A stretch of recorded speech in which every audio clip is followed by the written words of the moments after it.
మళ్ళీ సీఎంగా అంటే చేంజ్ అయితే రావాలనుకుంటున్నానండి. పర్సన్ కాకపోయినా కానీ ఐ థింక్ లాస్ట్ 5 years నుంచి డెవలప్మెంట్ జరగలేదని అనుకుంటున్నాను నేను.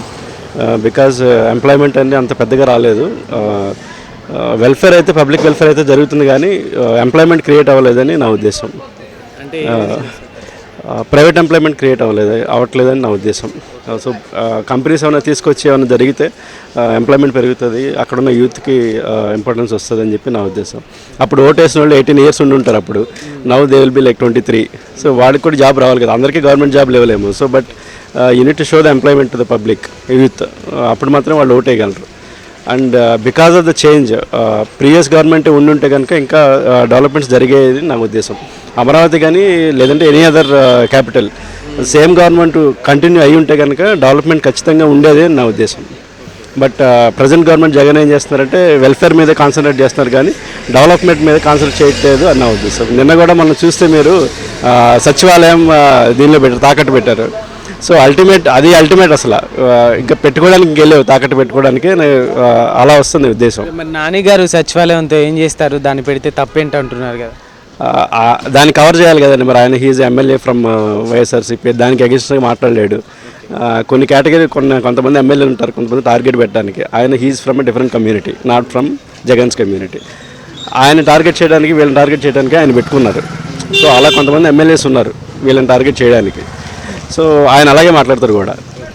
ఓకే, అంటే ఇప్పుడు రాజధానిలో డెవలప్మెంట్ జరగలేదు అంటున్నారు. సో అయితే మనకి రీసెంట్గా చూసుకుని కోవిడ్లోనే 3 years కోవిడ్లోనే పోయింది అంతా అని కూడా అంటున్నారు కదా. సో 3 years కోవిడ్లో I think in Hyderabad metro stations మీరు చూస్తే 5-6 మెట్రో స్టేషన్స్ కట్టారు ఆ 3 yearsలోనే.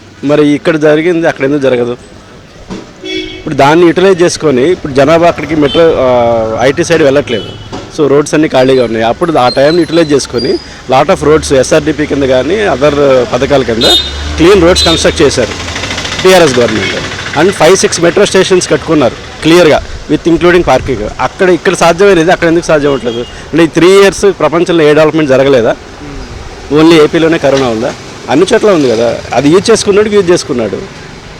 సో అది నా ఉద్దేశం. ఓకే, అయితే మరి ఇప్పుడు జగన్ గారు ఇచ్చిన సంక్షేమ పథకాలు కావచ్చు, అమ్మ ఒడి, సో ఇట్లా రైతు బంధు, రైతు బీమా, ఇప్పుడు పేదవాళ్ళకి ఇల్లు కావచ్చు, ఇళ్ల స్థలాలు ఇవన్నీ ఇచ్చారు. ఇవన్నీ మోహన్ రెడ్డి గారిని గెలిపిస్తాయి అంటున్నారు కదా, మీరేం చెప్తారు? యా, కొంతవరకు అవి ఉపయోగపడతాయండి. బట్ స్టిల్ కీన్గా మీరు అబ్జర్వ్ చేస్తే అన్ఎంప్లాయ్మెంట్ ఉంది, యూత్కి అన్ఎంప్లాయ్మెంట్ ఉంది అని అనుకుంటే కనుక వాళ్ళ ఓట్లు మాత్రం చాలా కష్టం. మీకు అక్కడ ఎమ్మెల్యే ఎవరు సార్? అక్కడ Vasantha Krishna Prasad, now he's YCP, but now he has converted to TDP. Okay, ఎట్లుంది ఆయన వచ్చిన తర్వాత అక్కడ రోడ్లు కావచ్చు అవన్నీ మీ ఏరియాలో అంతా మంచిగా ఉన్నాయా? రోడ్స్ అంటే యాక్చువల్లీ నేను settled in Hyderabad, but I go to మా నేటివ్ ప్లేస్కి అప్పుడప్పుడు వెళ్తూ ఉంటాను. 3 monthsకి ఒకసారి వెళ్తాము. But what we here other villages నుంచి కానీ ఏంటంటే రోడ్స్ బాగాలేదని వింటాను నేను జనరల్గా. That's what sir. ఇప్పుడు జగన్మోహన్ రెడ్డి గారిని ఓడించడానికి చంద్రబాబు నాయుడు గారు, పవన్ కళ్యాణ్ గారు కలిసి వస్తున్నారు కదా. ఇప్పుడు బీజేపీ కూడా కలుస్తుంది కదా. Tomorrow you will see the news. So BJP కూడా కలుస్తుంది. I think last time Pawan Kalyan కలవకపోవడం వల్లనే నాకు తెలిసి టీడీపీ ఓడిపోయిందని నా ఉద్దేశం.